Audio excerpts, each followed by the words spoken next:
Assalamu alaikum students, this is Dr. Fahad Amjad and welcome to another lecture of Production and Operations Management. The course code is MGT362. The course book is Operations Management 10th edition by J. Heiser and Barry Rander. In the previous lecture we started chapter 6, which is about managing quality. Let me give you a summary of the topics that we have covered so far in this chapter. We started out with what is quality and how quality affects your different strategic options, your different strategic competitive advantages.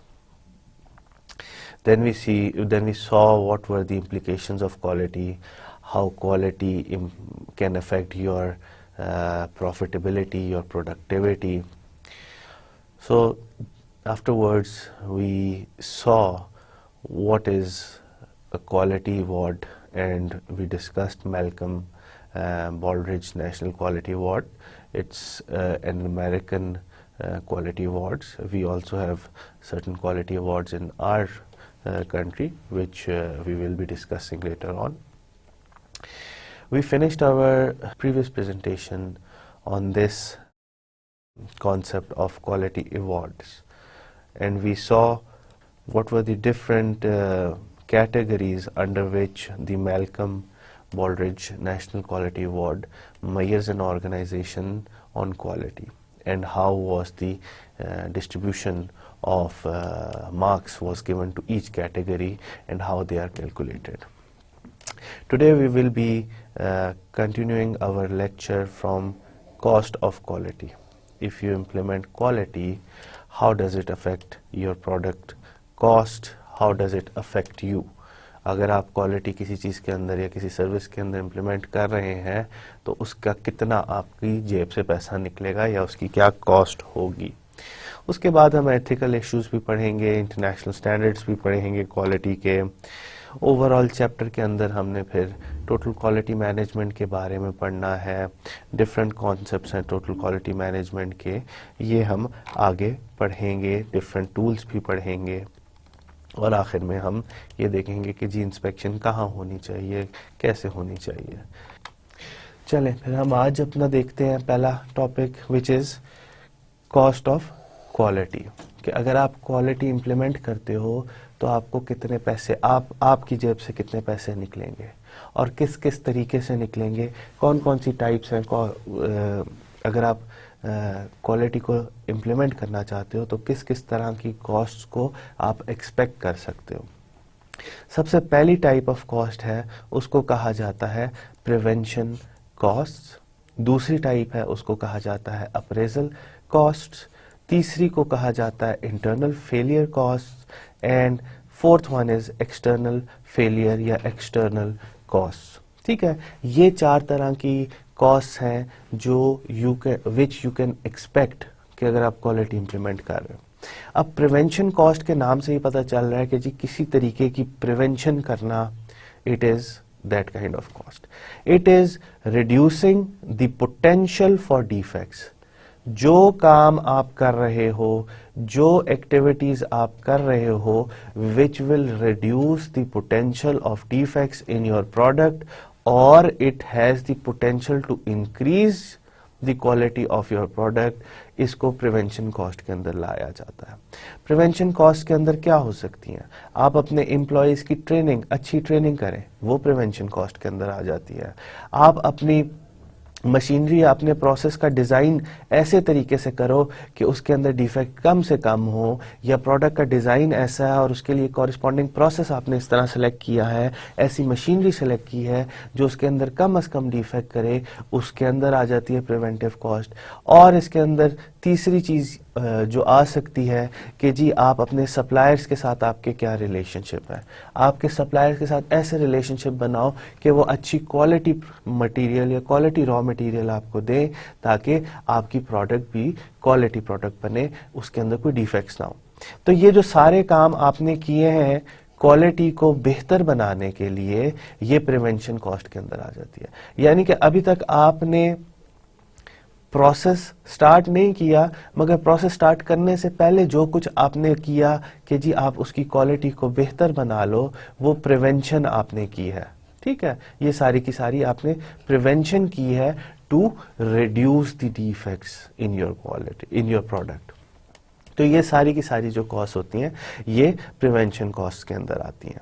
जो दूसरी type of cost है उसको कहा जाता है appraisal cost. ठीक है, अब इसके अंदर पहला पॉइंट जो इंपॉर्टेंट है that is evaluating the product, the parts and services. अब इसके अंदर एवेल्युएशन की बात आ रही है। ठीक है, पहले तो प्रिवेंशन की बात आ रही थी ना, reducing the potential of defect. अब इसके अंदर ये आ रहा है कि किस तरीके से आप एवेल्युएट कर सको कि डिफेक्ट आप पकड़ लो।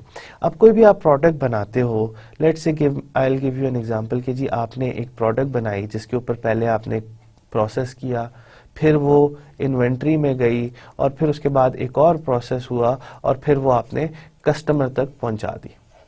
ठीक है, अब आप इस स्टेज पे कौन सा काम कर सकते हो कि जी आपकी क्वालिटी बढ़ सके। क्वालिटी क्या है कि जी कस्टमर को उसकी जो प्रिसीव्ड प्रोडक्ट है, जो वो चाहता है आपसे प्रोडक्ट, उसको वो मिले। तो उसके लिए आप क्या करोगे कि जी इस पे जो पहला ऑपरेशन हुआ था, उसके बाद जब ये इन्वेंट्री में जा रही थी तो इसको इंस्पेक्ट आपने किया कि वो जो मैंने काम किया वो सही किया। उसके बाद वो इन्वेंट्री से निकल के दूसरी ऑपरेशन उस पे हुआ और फिर वो कस्टमर पे जा रही है। तो इस पॉइंट पे भी आप फाइनल इंस्पेक्शन करोगे कि जी मेरी प्रोडक्ट ठीक है या मेरी product out with in the required ranges है कि नहीं, या जो कस्टमर चाहता है वो है कि नहीं। तो ये जो सारी आपने एक्टिविटीज की हैं कि जी किसी तरीके से प्रोडक्ट को, वर्क इन प्रोग्रेस को या फिनिश्ड प्रोडक्ट को आप एवेल्युएट कर रहे हो, चेक कर रहे हो, इंस्पेक्ट कर रहे हो, ये सारी की सारी कॉस्ट होती हैं, ये अप्रेजल कॉस्ट में आ जाती हैं। इसके अंदर वो कॉस्ट होती हैं कि जी आप कितने लोगों को इंस्पेक्शन पे आपने लगाया हुआ है, क्वालिटी कंट्रोल पे लगाया हुआ है, कौन सी मशीनें एम्प्लॉय कर रहे हैं क्वालिटी को चेक करने के लिए, वो कितनी तेजी से कर सकती हैं, वो कितनी एफिशिएंसी यानी कि सारी चीजों को कर सकती हैं या सिर्फ सैंपल लेके एक दो चीजों को कर सकती हैं। तो ये जितनी भी कॉस्ट इससे रिलेटेड होंगी वो अप्रेजल कॉस्ट के अंदर आ जाती हैं। यानी कि a process of evaluation of quality is in appraisal cost. अब internal failure, producing defective parts और सर्विस बिफोर डिलीवरी। अब इंटरनल फेलियर के अंदर वो सारी चीजें आ जाती हैं जो आपने बिफोर डिलीवरी।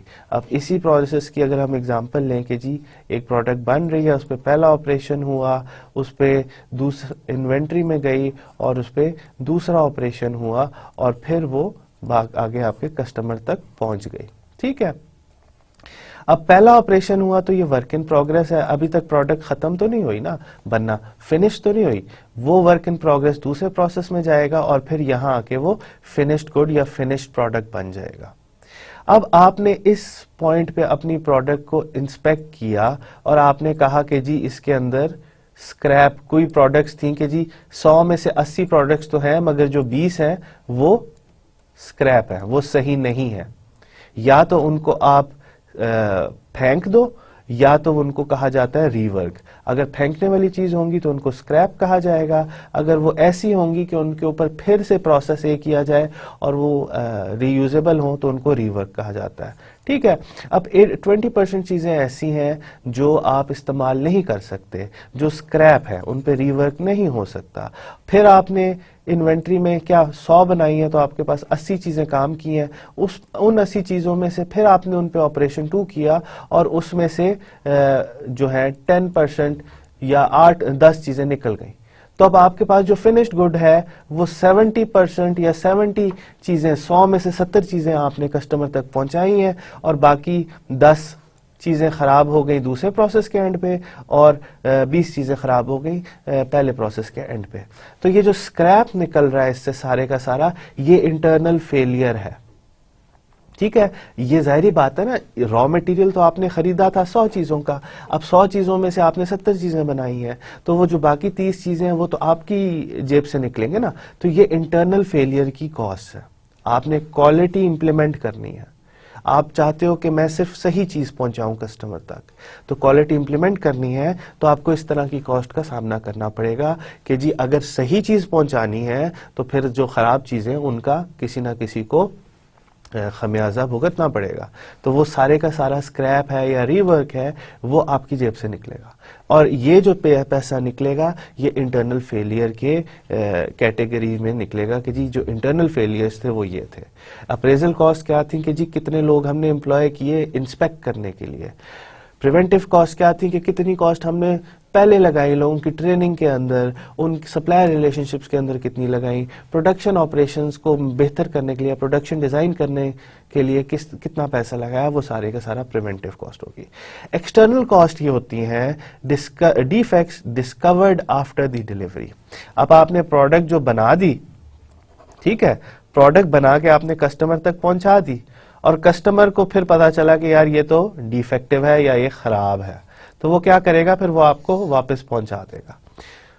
इसमें क्या होता है कि जी it's much better to have internal failures as compare to external failures. क्यों? आपने एक चीज बनाई, उसको प्रोसेस से गुजारा, इन्वेंट्री में रखा, उस पर डिफरेंट प्रोसेसेस किए और कस्टमर तक पहुंचा दी, ठीक है। अब कस्टमर ने कहा यार ये तो डिफेक्टिव है, तो उसने वापस आपको भेजी, ठीक है। आपने फिर उसका या तो उसके लिए नई चीज बनाई या तो उसको पहले से बनी हुई चीजों में से पहुंचाई। तो ये वापस पहुंचाने का, ये जो डिफेक्टिव चीज को वापस पहुंचाया और फिर से सही चीज को कस्टमर तक पहुंचाया, तो ट्रांसपोर्टेशन कॉस्ट लगती है ना।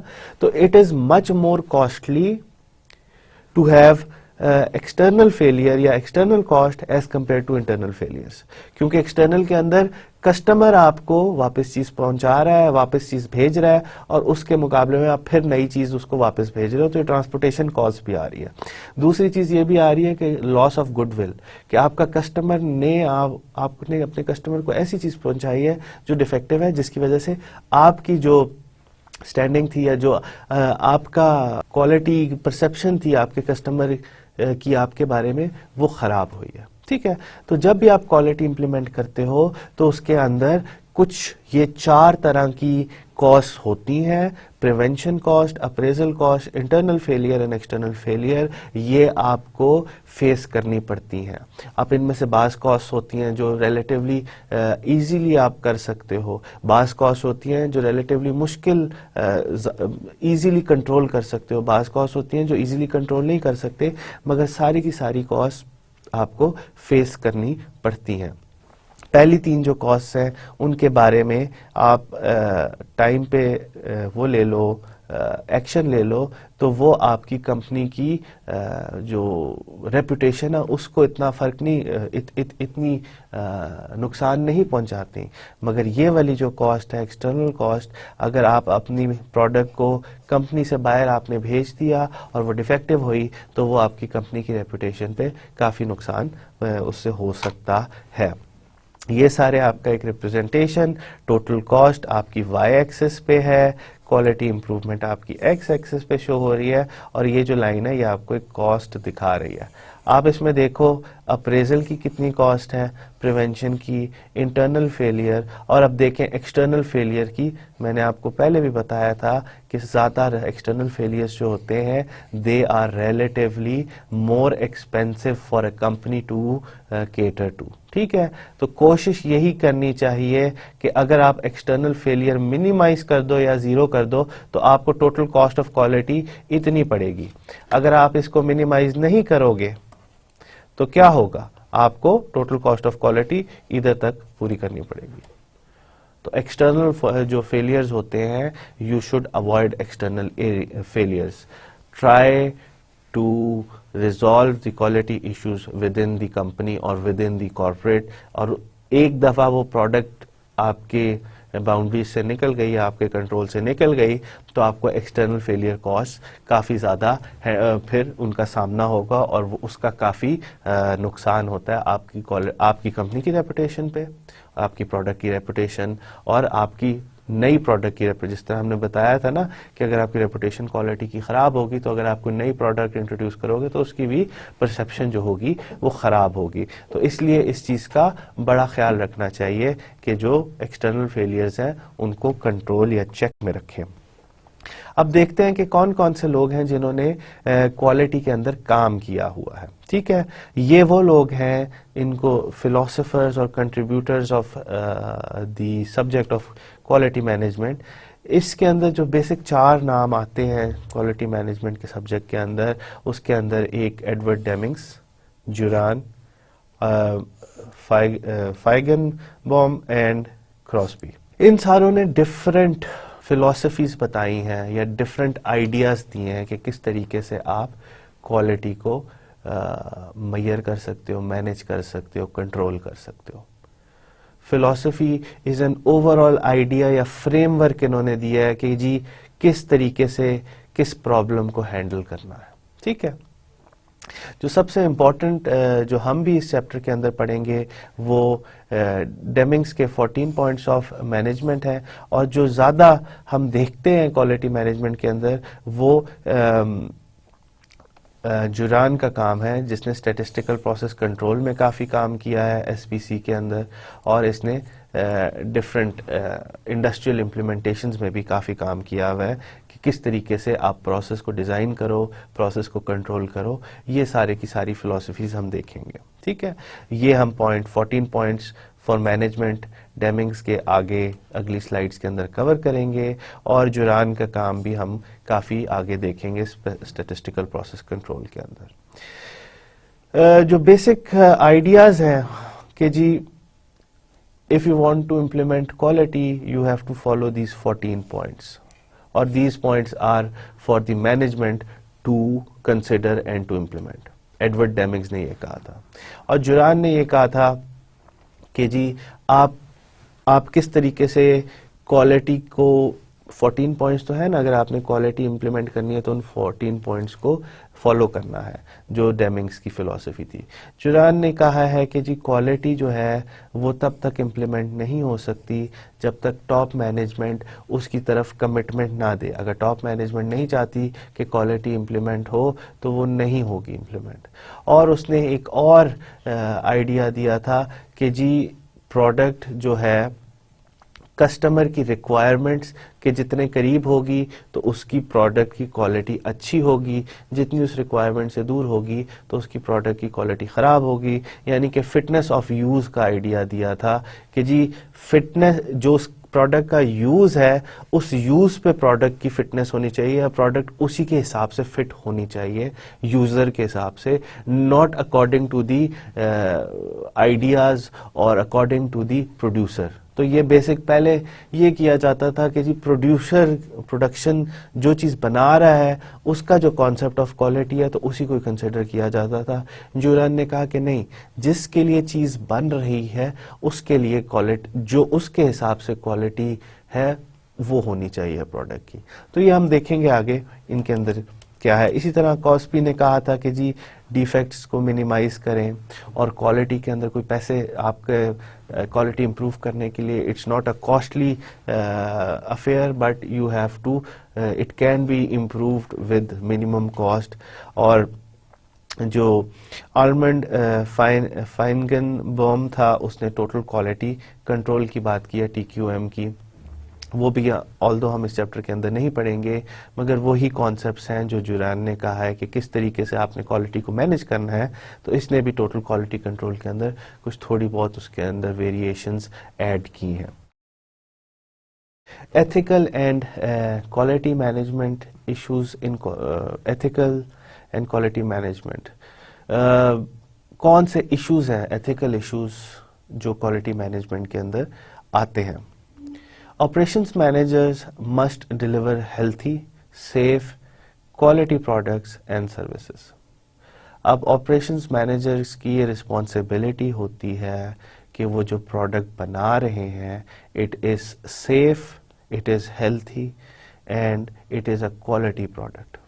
ठीक है, अगर quality product नहीं होगी तो आपकी product के अंदर liabilities को आपको हैंडल किया लायबिलिटीज आ सकती हैं, प्रोडक्ट लायबिलिटीज।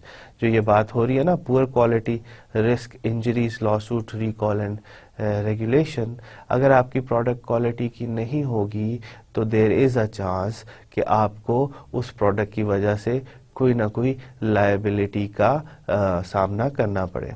तो ऑपरेशंस मैनेजर्स का ये काम होता है कि उनकी प्रोडक्ट क्वालिटी की हो, सेफ हो और हेल्थी हो। Organizations are judged by how they respond to a problem. इसी तरीके से अगर किसी कंपनी किसी लेट्स से कि जी आपने एक प्रोडक्ट बनाई जिसकी वजह से आपके कस्टमर को नुकसान हो गया, उसको किसी ना किसी तरह का नुकसान पहुंच गया, तो your product has created a liability for you. ठीक है, अब ये आपका कॉल और फेल या आपकी स्वाबदीद है कि जी आप उस चीज उस नुकसान को किस तरीके से उसका अजाला करते हो। आप देखते हो ना नॉर्मली बहुत सारी हमें इंटरनेशनल न्यूज़ में नज़र आता है कि जी टोयोटा का ये वाला मॉडल, उसके अंदर कोई ब्रेक्स की प्रॉब्लम आ गई तो उसने पूरी की पूरी जो गाड़ियां उसने बेची थी वो वापस बुलवा ली। तो किसी भी कंपनी को उस तरीके से उसकी जजमेंट इस तरीके से होती है या उसकी परसेप्शन इस तरीके से बनती है by the response it gives to the different problems of quality. अगर टोयोटा अपनी सारी की सारी गाड़ियां रिकॉल कराता है तो फिर उसकी क्या क्वालिटी स्टैंडिंग बढ़ेगी कि नहीं जी इन्होंने गलती की मगर इन्होंने उस गलती को सही करने की कोशिश की। तो इस तरीके से आपकी कंपनी की रेपुटेशन इस तरीके से बढ़ती है कि आपका जो रिस्पॉन्स है वो एथिकल है या नॉन एथिकल है। मगर इसके साथ साथ आपको इस चीज़ का भी ख्याल रखना पड़ता है कि जी आपके स्टेक होल्डर्स हैं और उनका भी ख्याल रखना है कि जी you are after all running a business और आपको कोशिश करनी चाहिए कि you run a profitable business और सारे स्टेक होल्डर्स हैं उनका ख्याल रखना है। तो ये सारे के सारे एथिकल इश्यूज आते हैं मैनेजर्स को when they go for quality management.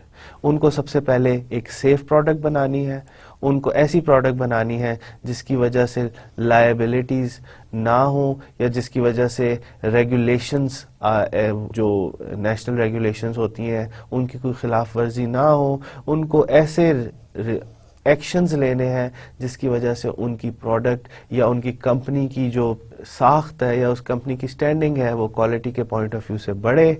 और उन्हें इस तरह डिसीजन लेने हैं कि जी कंपनी के जितने भी स्टेक होल्डर्स हैं उनका भी ख्याल लेना पड़ता है इन सारे डिसीजंस के अंदर। तो ये सारे के सारे एथिकल इश्यूज एक ऑपरेशंस मैनेजर को फेस करने पड़ते हैं when making quality management decisions. ठीक है, इंटरनेशनल स्टैंडर्ड्स कौन से हैं क्वालिटी के? जैसे मैंने आपको इंट्रोडक्शन में भी बताया था, there are at this point two basic quality standards. One is ISO 9000 and other is 14000. ठीक है, 9000 सीरीज इसलिए लिखा हुआ है कि इसके अंदर बहुत सारी फिर इसके एडिशंस इसके अंदर हुई हैं। 2008 के अंदर इसके अंदर मेजर एडिशन हुई है कि जी पहले ये कुछ कवर करता था, लेट्स से कि जी पहले ये इन एरियाज को या इन एक्टिविटीज को कवर करता था। 2008 में एडिशनल एक्टिविटीज ऐड हो गई तो अभी ज्यादा एक्टिविटीज को हैंडल करता है या कवर करता है। तो इसके अंदर रिवीजन्स आई हुई हैं या अमेंडमेंट्स आई हैं तो वो इसी तरह होती हैं कि जी उसका नाम होगा कि जी ISO 9000-2008। ये वो वाला ISO स्टैंडर्ड है, ISO 9000 स्टैंडर्ड है जो 2008 को फाइनलाइज हुआ या 2008 तक इसके अंदर जो अमेंडमेंट्स होनी थी। तो इस तरीके से हमारे पास दो क्वालिटी मैनेजमेंट के स्टैंडर्ड्स हैं, एक ISO 9000 है सीरीज 9000 सीरीज और इसी तरह 14000 सीरीज है। 14000 सीरीज के अंदर जो बेसिक एम्फेसिस है वो एनवायरनमेंट पे है,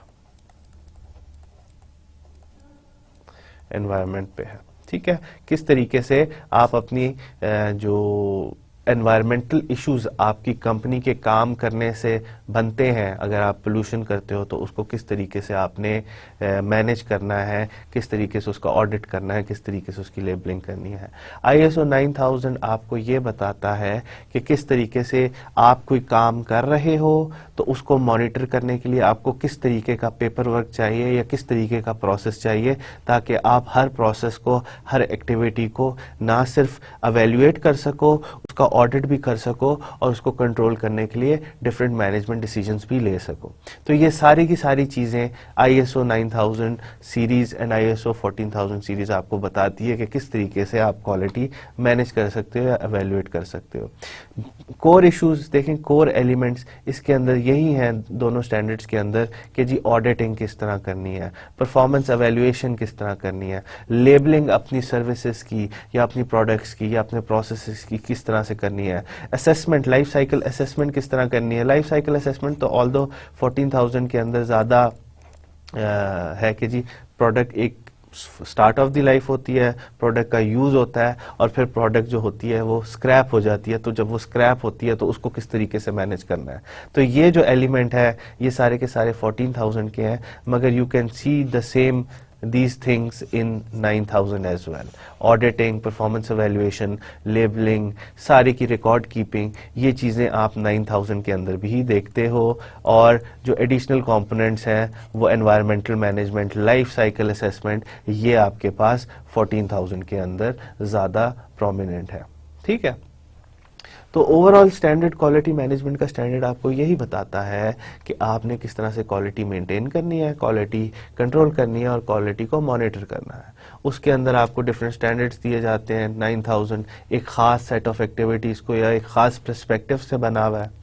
14,000 एक और पर्सपेक्टिव से बना है कि जी एनवायरनमेंट के पॉइंट ऑफ व्यू से आप किस तरीके से, उसके अंदर आप लाइफ साइकिल असेसमेंट करते हो, एनवायरमेंटल मैनेजमेंट। अब लाइफ साइकिल असेसमेंट क्या है? आपने एक प्रोडक्ट बनाई, वो प्रोडक्ट यूज़ किया आपके कस्टमर ने, वो प्रोडक्ट आपके कस्टमर ने यूज़ करके फेंक दी, तो वो किस तरीके के मटेरियल की बनी है कि वो एनवायरमेंटली फ्रेंडली है कि नहीं है। अगर नहीं है तो आपने क्या प्रोसीजर बनाया हुआ है कि वो जो डिस्पोज्ड गुड्स हैं उनको रिसाइकिल करने का। तो ये सारे के सारे फिर अगर आपकी कंपनी 14,000 सर्टिफाइड है तो ये सारे के सारे प्रोसीजर्स ये करती है इन मेकिंग इट्स प्रोडक्ट और सर्विसेज। एडवांटेजेस क्या है 14,000 इम्प्लीमेंट करने के? Positive public image and reduced exposure to liabilities. जाहिर बात है अगर आप 14,000 इम्प्लीमेंट करते हो तो आपका पब्लिक इमेज अच्छा हो जाता है कि जी ये पोल्यूशन कम करते हैं या पोल्यूशन को मैनेज करने के लिए कुछ ना कुछ करते हैं। और आपकी लायबिलिटी, एक्सपोजर टू लायबिलिटी, आपकी प्रोडक्ट से किसी को नुकसान होने की कोई ना कोई रिस्क जो है वो कम हो जाता है। इसके अंदर systematic approach to pollution prevention है कि जी आपके और बिजनेस की वजह से अगर पोल्यूशन क्रिएट हो रही है तो ये अप्रोचेस बताते हैं सिस्टमेटिकली कि किस तरीके से आप उसको मैनेज कर सकते हैं, कंट्रोल कर सकते हैं एंड मिनिमाइज कर सकते हैं। अब इसके अंदर ये है कि जी it has compliance with regulatory requirements and opportunities for competitive advantage। अब हमने एशिया में तो ये चीज़ इतनी ज़्यादा नहीं देखी, मगर यूरोप और अमेरिका के अंदर जो बिजनेसेस कंप्लायंट होते हैं 14,000 स्टैंडर्ड के, तो उनको ज़्यादा प्रायोरिटी दी जाती है इन अवॉर्डिंग न्यू बिजनेसेस। उनको एनवायरनमेंट टैक्स से छूट मिल जाती है। इस तरह डिफरेंट मैकेनिज्म हैं जो गवर्नमेंट्स ने क्रिएट किए हैं कि जी पोल्यूशन कंट्रोल करने के लिए डिफरेंट मैकेनिज्म्स, उनका आप फ़ायदा उठा सकते हैं और आप ज़्यादा बेहतर तरीके से या ज़्यादा कंपेटिटिव एडवांटेज आपको मिल जाता है अगर आप ISO 14,000 इम्प्लीमेंट करो। मगर दिस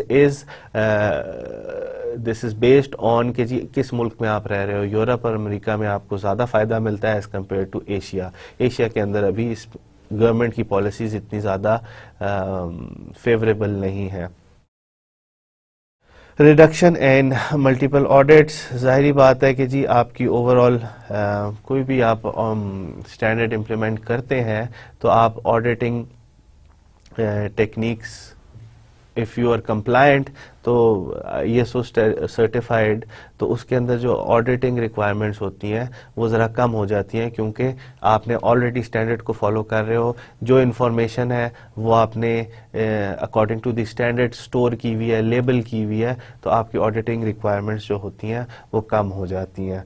वरना तो फिर आपको एडिशनल इंडिपेंडेंट ऑडिट्स कराने पड़ते हैं, इंफॉर्मेशन को रिट्रीव करा के उसको लेबल करना पड़ता है, उसको स्टोर करना पड़ता है, फिर उसका ऑडिट होता है। अगर आप ISO सर्टिफाइड हो तो आपने अपनी सारी इंफॉर्मेशन एक स्टैंडर्ड के हिसाब से स्टोर की हुई है, लेबल की हुई है, जो ऑडिटिंग के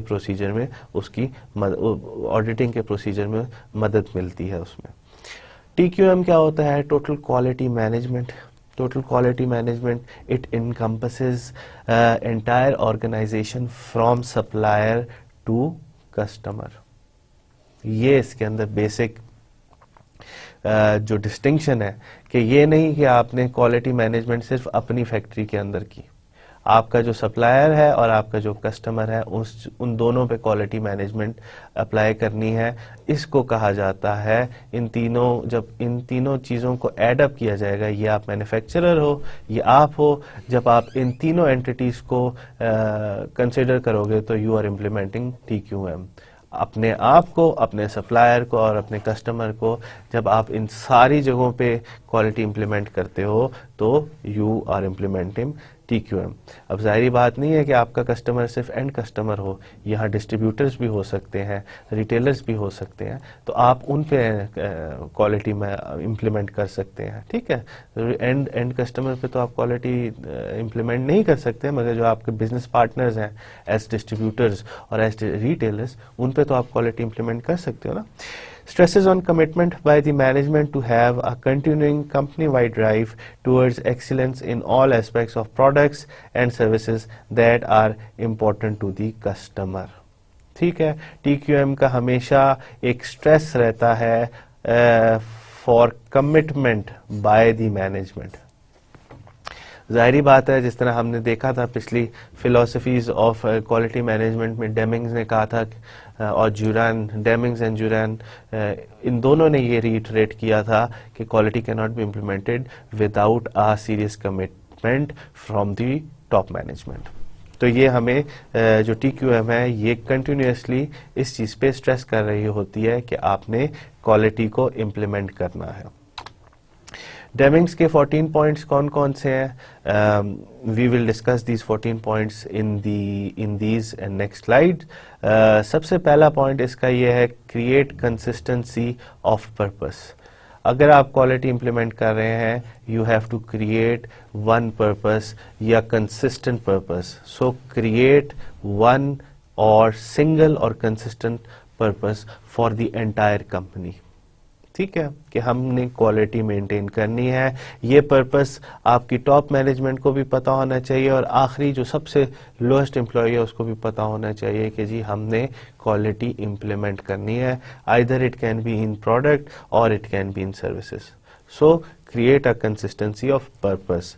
लीड टू प्रमोट चेंज। जाहिर बात है, लीड किसी ना किसी को करना पड़ेगा। नॉर्मली टॉप मैनेजमेंट इसके अंदर लीडिंग पोजीशन लेती है कि जी हमने क्वालिटी इंप्लीमेंट करनी है। ये वो सारे पॉइंट्स हैं, 14 पॉइंट्स जो डेमिंग्स ने दिए थे कि if you want to implement quality in your organisation then you have to do these things. You can not say कि जी हम without any purpose, consistent purpose, you can not say कि जी हम क्वालिटी इंप्लीमेंट कर रहे हैं। इसी तरह without having a leader, you can not say कि जी हम लोग क्वालिटी इंप्लीमेंट कर रहे हैं। आपको कोई ऐसा पर्पस चाहिए जो सारों को पता हो और जिसको कोई टॉप मैनेजमेंट का बंदा लीड कर रहा हो, तो तभी इस पे काम किया जा सकता है। Build quality into the product, stop depending on inspection. जो उसने तीसरा पॉइंट इंपॉर्टेंट दिया था कि जी आप क्वालिटी को प्रोडक्ट के अंदर बिल्ड करें, प्रोडक्ट डिजाइन ही ऐसे करें कि वो क्वालिटी प्रोडक्ट हो। ठीक है, और do not depend on inspections. Inspection जो हमने कहा था ना, अप्रेजल कॉस्ट जो थी, अप्रेजल कॉस्ट क्या थी? अप्रेजल कॉस्ट यही थी ना कि आप इंस्पेक्ट करते हो।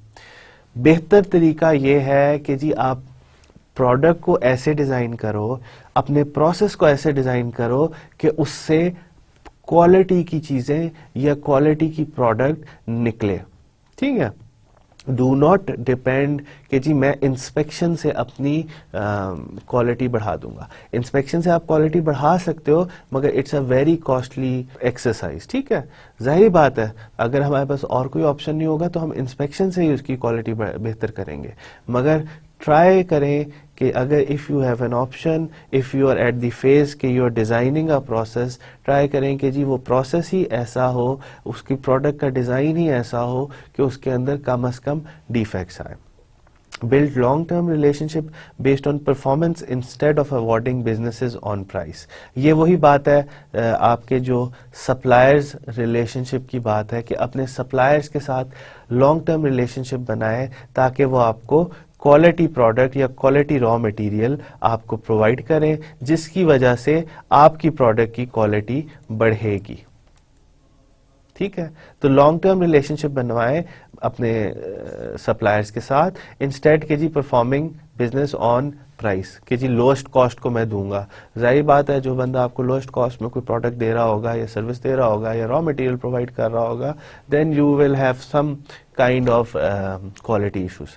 तो कॉन्सेंट्रेट के जी हम लॉन्ग टर्म रिलेशनशिप्स बनाएं अपने सप्लायर से और क्वालिटी पे एम्फेसिस करें, क्योंकि हम टोटल क्वालिटी मैनेजमेंट पढ़ रहे हैं ना. टीक्यूएम का बेसिक एम्फेसिस क्या था? टीक्यूएम का ये था कि ना सिर्फ आप अपने अंदर अपनी कंपनी के मगर अपने सप्लायर और अपने कस्टमर्स दोनों के अंदर क्वालिटी मेंटेन करें. तो अब आपने सप्लायर्स के साथ रिलेशनशिप इस तरह के बनाने हैं कि आपको क्वालिटी प्रोडक्ट या क्वालिटी रॉ मटेरियल मिले. Continuously improve product quality and service. जाहिर बात है एक दफ़ा आपने क्वालिटी बेहतर कर ली तो अब आपने बैठना नहीं है. ये वो एक्टिविटीज़ हैं जो आपने करते रहना है क्वालिटी को मैनेज करने के लिए, क्वालिटी को इम्प्रूव करने के. एक दफ़ा आपने क्वालिटी प्रोडक्ट बना ली, क्वालिटी प्रोसेस बना लिया, इसका मतलब ये नहीं है कि अब आपने बैठ जाना है. अब आपने उसको कंटिन्यूसली इम्प्रूव करना है, प्रोडक्ट को कंटिन्यूसली इम्प्रूव करना है, सर्विस को कंटिन्यूसली इम्प्रूव करना है. आपको ट्रेनिंग देना ज़रूरी है अपने सारे एम्प्लॉयज़ को फ्रॉम टॉप टू बॉटम. ज़्यादातर ये सारी की सारी ट्रेनिंग किस में आ जाएगी? प्रिवेंटिव कॉस्ट के अंदर आ जाएगी. ठीक है. एम्फेसाइज लीडरशिप कि जी आप, जाहिर बात है कि जी आपने एक क्वालिटी बढ़ानी है तो आप इसकी तरफ एम्फेसिस दो कि जी we want to improve the quality of this product, so you want to emphasize कि जी हमने अब क्वालिटी बढ़ानी है. ये वही पॉइंट उसी की एक्सटेंशन है कि जी lead to promote change, create consistency of purpose. तो ये सारे काम आपको करने होंगे if you want to implement quality. Drive out fear. अब ये जो पॉइंट है ये है कि जी अपने जो सबऑर्डिनेट्स हैं या कंपनी के अंदर आप ऐसा एनवायरनमेंट बनाएं कि उसके अंदर अगर किसी को लगता है कि जी ये चीज़ डिफेक्ट क्रिएट कर रही है, ये काम क्वालिटी को कम कर रहा है, तो उसको इस तरह का एनवायरनमेंट ना बनाए कि वो बंदा ये चीज़ आइडेंटिफाई ही ना कर सके या बोल ही ना सके.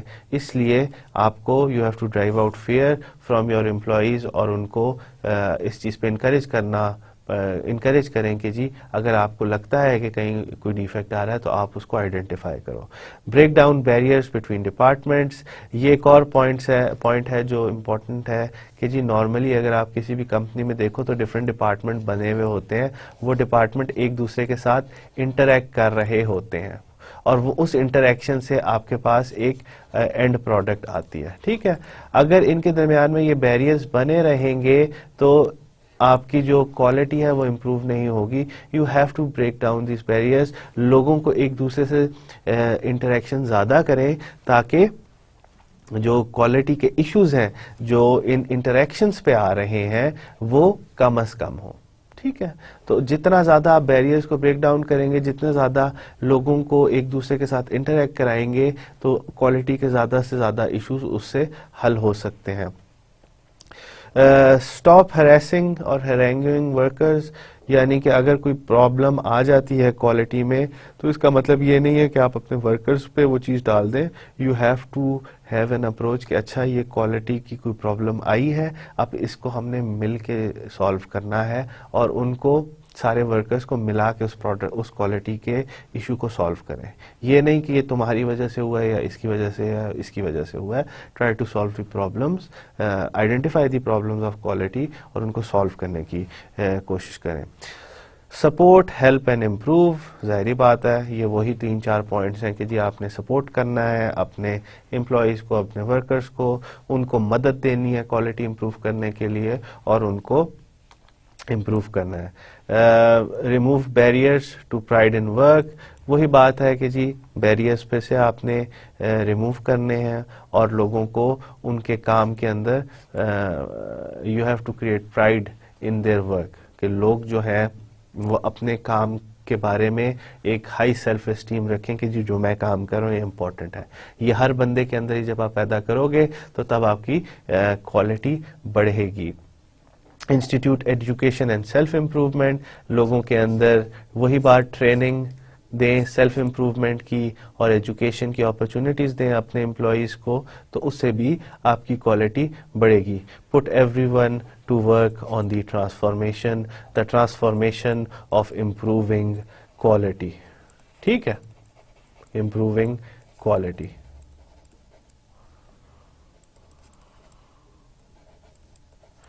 ये वो 14 पॉइंट्स हैं डेमिंग के। अगर आपने क्वालिटी को इम्प्रूव करना है तो you have to implement these 14 points.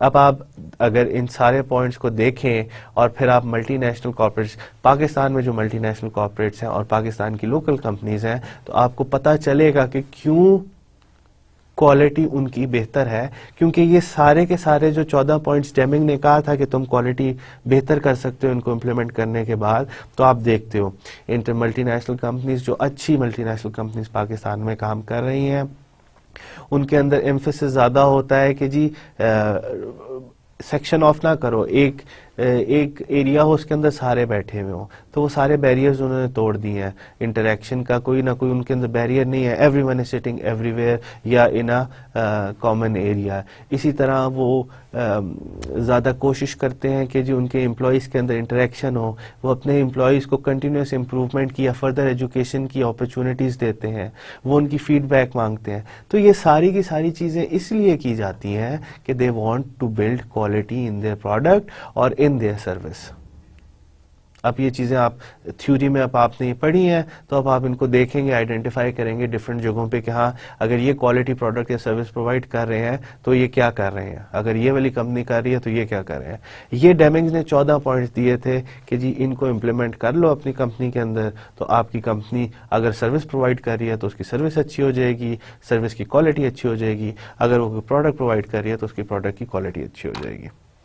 ठीक है, और कॉन्सेप्ट्स क्या है, अभी तो हमने पढ़े ना 14 पॉइंट्स डेमिंग्स के कि जी अगर आपने क्वालिटी इंप्रूव करनी है। टोटल क्वालिटी मैनेजमेंट क्या होती है कि जी आपने अपनी क्वालिटी भी बेहतर करनी है, अपने सप्लायर्स की भी और अपने कस्टमर्स की भी क्वालिटी बेहतर करने की कोशिश करते रहना है हर वक्त। ये नहीं कि एक दफ़ा कर ली, बल्कि कंटिन्यूस इंप्रूवमेंट करनी है।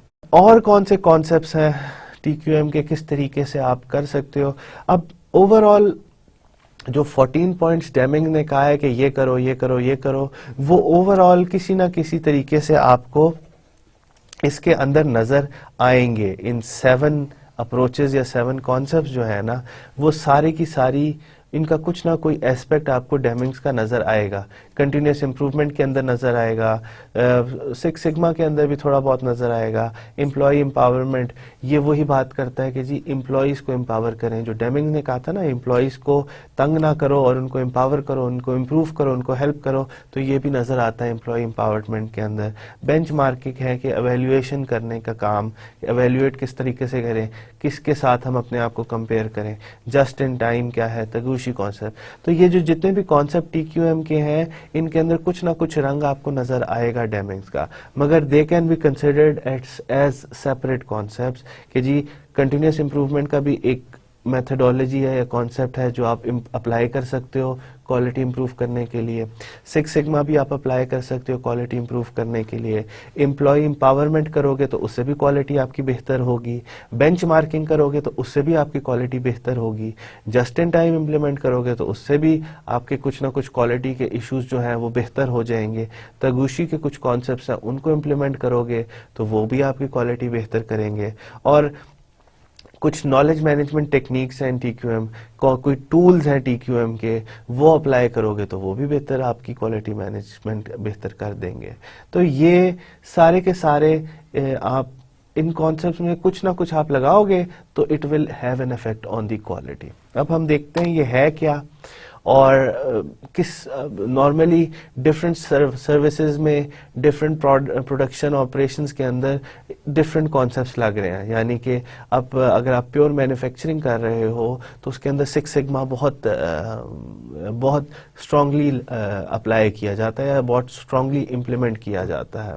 स्टैटिस्टिकल प्रोसेस कंट्रोल बहुत स्ट्रांगली उसको कहा जाता है कि जी इसको इम्प्लीमेंट किया जाए प्रोडक्शन। मगर अब सर्विसेज अगर आप उसके अंदर कर रहे हो तो उसके अंदर कंटिन्यूस इम्प्रूवमेंट, एम्प्लॉय एम्पावरमेंट के कॉन्सेप्ट ज़्यादा इस्तेमाल किए जाते हैं। इसी तरह अपने आप को कंपैरिजन करने के लिए बेंचमार्किंग के डिफरेंट कॉन्सेप्ट इस्तेमाल किए जाते हैं। प्रोडक्शन के अंदर आप कर रहे हो तो जस्ट इन टाइम के कॉन्सेप्ट के जी हम इन्वेंट्री कम से कम कर लें, तो ये डिफरेंट प्रोडक्ट और डिफरेंट सर्विसेज के हिसाब से ये डिफरेंट कॉन्सेप्ट्स यूज होते हैं टोटल क्वालिटी मैनेजमेंट के। कंटिन्यूस इंप्रूवमेंट क्या है? It represents continual improvement of all processes, involves all operations and work centers including suppliers and customers, people, equipment, material, procedures.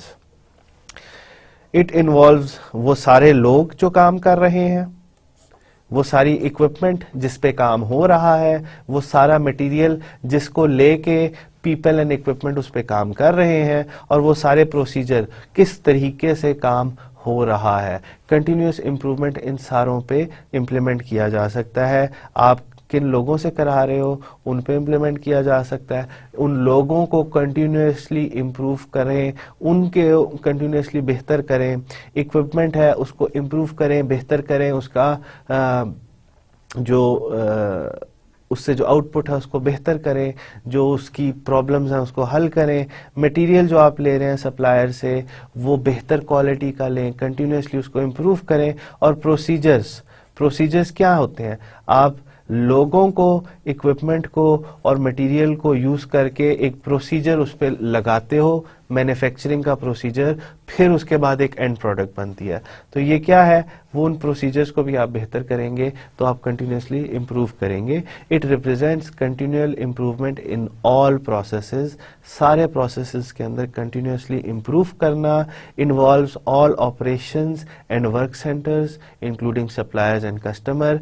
इसकी इम्प्रूवमेंट के अंदर या इम्प्रूवमेंट के दायरे के अंदर लोग, मटेरियल, इक्विपमेंट और प्रोसीजर सारे के सारे किसी ना किसी तरीके से लोगों को, इक्विपमेंट को, मटेरियल को और प्रोसीजर्स को जिस तरीके से आप काम कर रहे हो उस तरीके को बेहतर करोगे तो आप कंटिन्यूसली इम्प्रूव करोगे। कंटिन्यूस इम्प्रूवमेंट का जो एक मॉडल है वो शूवर्ट्स PDCA मॉडल कहा जाता है। PDCA मॉडल क्या कहता है कि सबसे पहले आप plan, identify the patterns and make a plan, कि जी आप सबसे पहले प्लान करते हो कि जी मसला क्या है, मसला क्या है और उसको किस तरीके से हम सही कर सकते हैं। फिर आप उसको क्या करते हो? डू करते हो। आप इसमें टेस्ट दी प्लान करते हो। सबसे पहले आपने मसला आइडेंटिफाई किया और उसके बाद आपने उसके लिए एक प्लान बनाया, ठीक है, तो उसको प्लान के फेज में, पी के फेज में ले आएंगे। फिर उसको आपने अपने प्लान को टेस्ट करना है तो you are doing something about your plan. फिर आप उसको चेक करते हो कि जी if the plan is working, अगर वो वर्क कर रहा है तो आप उसको इम्प्लीमेंट करते हो और उसको एक्ट। इसी तरह plan, do, check and act. इसकी एक एग्जांपल मैं आपको देता हूं कि जी मैं कोई प्रोडक्ट बना रहा हूं, मैन्युफैक्चरिंग कर रहा हूं, या मैं एक फुटबॉल बना रहा हूं, ठीक है। अब फुटबॉल का वजन ज्यादा हो रहा है, 30 ग्राम का होना चाहिए, वो 40-50 ग्राम हो रहा है। तो अब मैंने सबसे पहले आइडेंटिफाई किया कि जी मसला क्या है, वजन इसका क्यों ज्यादा हो रहा है। मैं उसके बारे में एक प्लान बनाऊंगा कि किस तरीके से मैं इसको इस वजन को कम कर सकता हूं। तो मैं उसका एक प्लान फेज से मैंने आइडेंटिफाई कर लिया कि जी मैंने अपने फुटबॉल का वजन जो है वो कम करना है, 40 ग्राम से 30 ग्राम पे लाना है। उसके बारे में मैंने एक प्लान बनाया, उसको मैंने टेस्ट किया कि हाँ किस तरीके से मैं इसको कम कर सकता हूँ, और फिर मैं उसको चेक करूंगा कि जो मैंने प्लान बनाया था या जो मैंने चेंजेस की थी प्रोसेस के अंदर, क्या उनसे कोई फर्क पड़ रहा है। अगर फर्क पड़ रहा है तो मैं आखिरी स्टेज में लेके जाऊंगा एक्ट पे कि जी जो मैंने चेंजेस किए हैं प्रोसेस के अंदर उनको मैं इम्प्लीमेंट करूंगा। तो ये इस तरीके का एक प्रोसेस है, plan, do check and act. ये कंटिन्यूस इंप्रूवमेंट, अगर आपने कंटिन्यूस इंप्रूवमेंट करनी है तो you have to first plan, you have to do, you have to check and then you have to act. ठीक है। सिक्स सिग्मा क्या होता है? सिक्स सिग्मा एक और कॉन्सेप्ट है TQM का, टोटल क्वालिटी मैनेजमेंट का, और इसका बेसिक जो आइडिया है वो क्या है? Statistical definition of a process that is 99.9997% capable. ठीक है। Programme design to reduce defects, lower cost and improve customer satisfaction. अब सिक्स सिग्मा के दो कॉन्सेप्ट्स होते हैं कि जी आपने डिफेक्ट्स कम से कम करने हैं। डिफेक्ट्स किस तरह से कम करने हैं कि जी आपने उसके अंदर जितनी आपके पास अपॉर्चुनिटी ऑफ क्रिएटिंग डिफेक्ट्स आई हैं उसमें आपने सिर्फ इतना, यानी कि 3.4 डिफेक्ट्स क्रिएट करोगे तो वो आपके डिफेक्ट्स कम करेंगे। आप ये देखें DPMO, डिफेक्ट्स पर मिलियन अपॉर्चुनिटीज। अपॉर्चुनिटीज क्या है कि जी मैंने एक काम किया, मेरे पास एक अपॉर्चुनिटी थी उस पे डिफेक्ट क्रिएट करने के लिए। लेट्स से कि जी मेरे पास ये एक प्रोसेस है और उस प्रोसेस से कोई चीज निकल रही है और इन्वेंट्री में, और फिर वो दूसरे प्रोसेस के अंदर जा रही है और फिर वो कस्टमर तक पहुंच रही है। ठीक है। पहला प्रोसेस हुआ, दूसरा प्रोसेस हुआ और ये इन्वेंट्री में गया। ठीक है। अब मेरे पास कितनी अपॉर्चुनिटीज है? मैंने यहाँ एक मेरे पास अपॉर्चुनिटी है डिफेक्ट क्रिएट करने की, यानी कि काम अगर मैंने यहाँ करना है तो गलत कर दूं तो क्या होगा? डिफेक्ट क्रिएटिंग अपॉर्चुनिटी है ना। अब मैंने उसको ट्रांसपोर्ट किया इन्वेंट्री में, तो ये भी यहाँ मेरे पास एक डिफेक्ट क्रिएटिंग अपॉर्चुनिटी है कि जी मैं डिफेक्ट क्रिएट कर सकता हूँ प्रोडक्ट के अंदर, उसको खराब कर सकता हूँ। फिर उसके बाद यहाँ से यहाँ मैंने लेके गया तो मेरे पास एक और opportunity I, opportunity for defect, कि जी मैं अपने काम को गलत कर दूं, या मैंने उसमें कोई काम करना था वो अगर मैं गलत कर दिया तो वो भी एक डिफेक्ट क्रिएटिंग अपॉर्चुनिटीज। तो अगर आपके पास 1 मिलियन अपॉर्चुनिटीज आई हैं डिफेक्ट करने की, उनमें से अगर आप सिर्फ 3.4 दफा डिफेक्ट करते हो या 3.5 दफा कोई डिफेक्ट करते हो तो उस प्रोसेस को कहा जाता है कि ये सिक्स सिग्मा कंप्लायंट है। ठीक है। और कोशिश यही की जाती है कि स्टैटिस्टिकल टेक्निक्स यूज करके, ये हम आगे भी पढ़ेंगे, मगर यही कोशिश की जाती है स्टैटिस्टिकल टेक्निक्स यूज करके आप किसी भी प्रोसेस का जो डिफेक्ट क्रिएटिंग रेशियो है ना, कि अगर 1 मिलियन के अंदर कम से कम आप डिफेक्ट क्रिएट करो। कम से कम डिफेक्ट क्रिएट करने की, लेट्स से कि जी आपके पास एक प्रोसेस है, एक आपके पास लकड़ी का टुकड़ा है, ठीक है, वो कटाया आपके पास आया है, आपने उसमें एक सुराख करना है, ड्रिल करना। ठीक है। तो यहाँ आपने इस पे लाना है, आप इसको लाओगे इधर, इसको जोड़ोगे और इस पे ड्रिल करोगे और उस पे एक सुराख कर दोगे और फिर आपने इसको कस्टमर को दे देना। तो आपके पास क्या हुई है? आपके पास एक अपॉर्चुनिटी थी इधर ला के इसको लगाना और एक मैयर करके आपने उसमें सुराख करना। तो ये डिफेक्ट क्रिएटिंग अपॉर्चुनिटी थी कि आपने उस वुडन बोर्ड को रखा और उसमें सुराख किया। ठीक है। अब इस जगह पे ये एक अपॉर्चुनिटी है, अगर आप ये काम 1 मिलियन दफा करो और उसमें सिर्फ 3.4 दफा या 3.5 दफा आप उसके अंदर डिफेक्ट क्रिएट करो तो ये जो आपका प्रोसेस है ये सिक्स सिग्मा कंप्लायंट है। ठीक है। यही वही बात है कि जी आपकी एक मीन वैल्यू होगी, मीन के अंदर एक अपर value, lower value and upper value. इसी तरह अगर आप सिक्स सिग्मा कंप्लायंट हो गए तो आप का जो प्रोसेस होगा वो कम से कम डिफेक्ट क्रिएट करेगा। अगर आप 3 सिग्मा कंप्लायंट हो तो आपके प्रोसेस में कुछ ना कुछ स्क्रैप क्रिएट होगा। ठीक है। इसी तरह अगर आप 2 सिग्मा जाते हो तो ये सारे का सारा स्क्रैप हो जाएगा और दरमियान वाला ही विद इन कंट्रोल लिमिट्स होगा। ठीक है। ये चीज हम ज्यादा eight this stage I would recommend कि आप इस चीज को समझने में सिर्फ समझ लो कि जी सिक्स सिग्मा होता क्या है। चैप्टर 6S जो है वो सारे का सारा इन्हीं कॉन्सेप्ट्स पे कंसंट्रेट हम करेंगे, किस तरीके से हम प्रोसेस को कंट्रोल कर सकते हैं यूजिंग स्टैटिस्टिकल टेक्निक्स। ठीक है। तो at this stage okay, six sigma is a methodology with which we can control defects, but how we can control these defects we will discuss them in extreme detail in chapter 6S. ठीक है। Six Sigma originally was developed by Motorola it was a structured approach जिसके अंदर एक strategy बनाई जाती है और strategy को इम्प्लीमेंट करने के लिए एक मेथडोलॉजी भी बताई है जिसको कहा जाता है DMAIC। अभी कंटिन्यूस इम्प्रूवमेंट हमने पढ़ी थी, उसके अंदर एक क्या थी, श्यूअर्ट्स का plan do act and plan do check and act था ना, PDCA। ये क्या था, ये एक मेथडोलॉजी या एक प्रोसीजर था प्रॉब्लम को आइडेंटिफाई और सॉल्व करने का, ठीक है। तो इसके अंदर भी एक प्लान्ड तरीका है प्रॉब्लम को आइडेंटिफाई करने का और उसको सही करने का, इसको कहते हैं DMAIC। Define critical outputs and identify gaps for improvement, measure the work and collect process data, analyze the data, improve the process, control the new process to make sure new performance is maintained। तो इसके अंदर ये सारी की सारी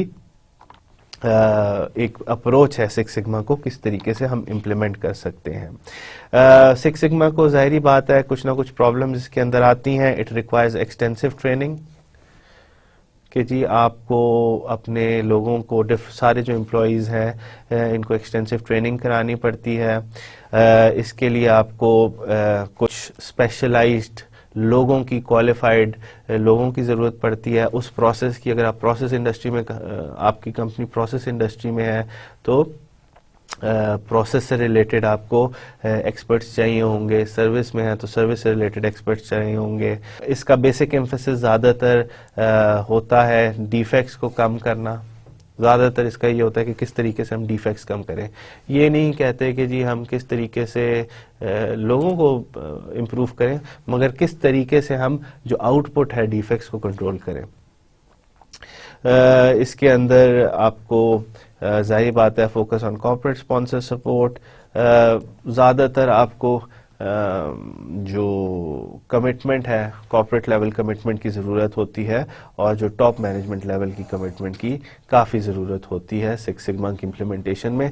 it's not a very simple process, it's a very difficult and rigorous process जिसको आपको follow करना पड़ता है। हर मशीन पे, हर बंदे पे, हर वर्कर पे इम्प्लीमेंट करना होता है, मगर at the end of the day ये आपकी क्वालिटी इंप्रूव करता है और आपकी कॉस्ट ऑफ प्रोडक्शन को भी कम करता है।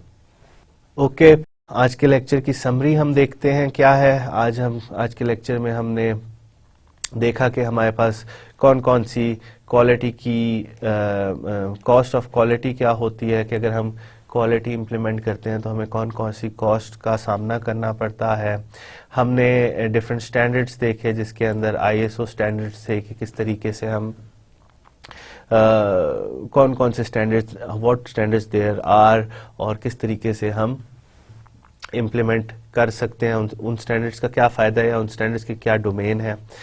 और फिर हमने TQM के बारे में पढ़ा, TQM टोटल क्वालिटी मैनेजमेंट क्या होती है, और TQM के अंदर हमने continuous improvement and six sigma को डिस्कस किया। अभी हमारे ये सारे के सारे just in time, Taguchi concepts, knowledge of TQM tools, benchmarking, ये हमारे अभी रहते हैं, मगर हमने TQM के जो पहले 2 कंपोनेंट्स थे उसके बारे में हमने पढ़ा। हमने ये भी देखा कि जी who are the philosophers in quality management, और हमने देखे 14 पॉइंट्स डेमिंग्स के कि वो क्या कहते हैं, किस तरीके से हम क्वालिटी को इम्प्लीमेंट कर सकते हैं।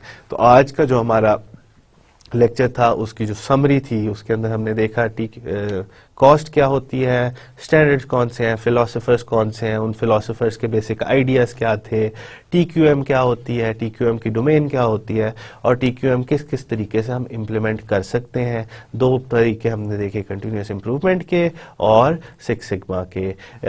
हम इसी टॉपिक से अगले लेक्चर में फिर कंटिन्यू करेंगे। Until next time, this is doctor Fahad Amjad. अस्सलाम वालेकुम।